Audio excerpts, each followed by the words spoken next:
आज ईश्वरपूर शहरातील महागणपती याचा रथोत्सव मोठ्या उत्साहात साजरा होतोय आणि याचे सर्व जाधव मॅडम आहेत. मॅडम, आजचा महिलांचा उत्साह बघता, महिलांना इतक्या मोठ्या पद्धतीने आपण व्यासपीठ तयार करून दिले, हे उत्साह बघता म्हणजे काय वाटतंय, काय भावना आहे?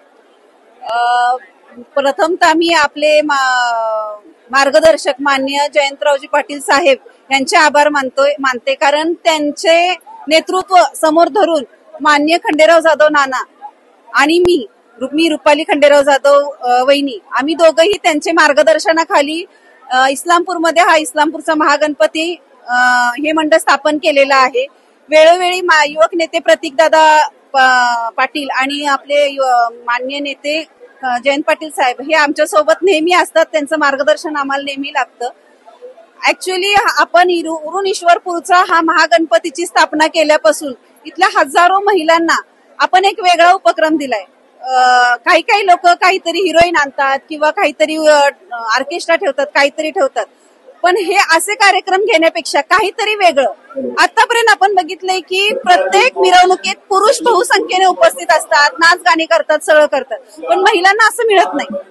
त्यामुळे असं काहीतरी डोक्यात ठेवून की एरवी महिला अशा बहुसंख्येने बाहेर रस्त्याला पडू शकत नाहीत, गणपतीच्या रथ उत्सवाच्या निमित्ताने त्या एक सांस्कृतिक कार्यक्रमात सहभागी होऊ शकतात किंवा महिलांना घरातूनही विरोध येऊ शकत नाही की आपण एखाद्या धार्मिक कार्यक्रमासाठी बाहेर फिरतोय किंवा गणपतीसाठी आपण ह्या संकल्पनेतून की महिलांना जास्तीत जास्त प्रमाणात एक उत्साही एक दिवस तरी मिळावा, यासाठी आपण हा वेगळं विशेष पण काय आपल्या रथोत्सवाला वेगळं विशेष पण काय यावेळेला? विशेष वेगळं म्हणजे आपण काय केलंय की आपण दरवर्षीच रथोत्सव घेताना जशी माझ्या अंगावरती साडी आहे अशा आपण एक 5,000 साड्या महिलांना वाटप करतो.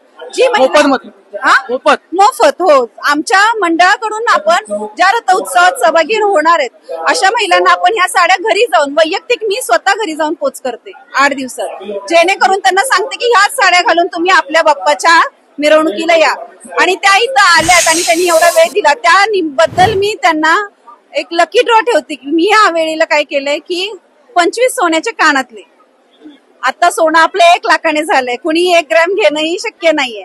मग काहीतरी फ्रीज, वॉशिंग मशीन किंवा अन्य कुठल्याही गोष्टीचं बक्षीस ठेवण्यापेक्षा आपण महिलांना 25 महिलांना भाग्यवान विजेत्यांना 1 ग्रॅम सोन्याचे टॉप्स ठेवले, जेणेकरून ती महिला गरीब असो किंवा श्रीमंत, जोपर्यंत तिच्या कानात ते टॉप्स आहे तोपर्यंत तिला माहितीये की हा मला बाप्पाचा मिळालेला आशीर्वाद आहे.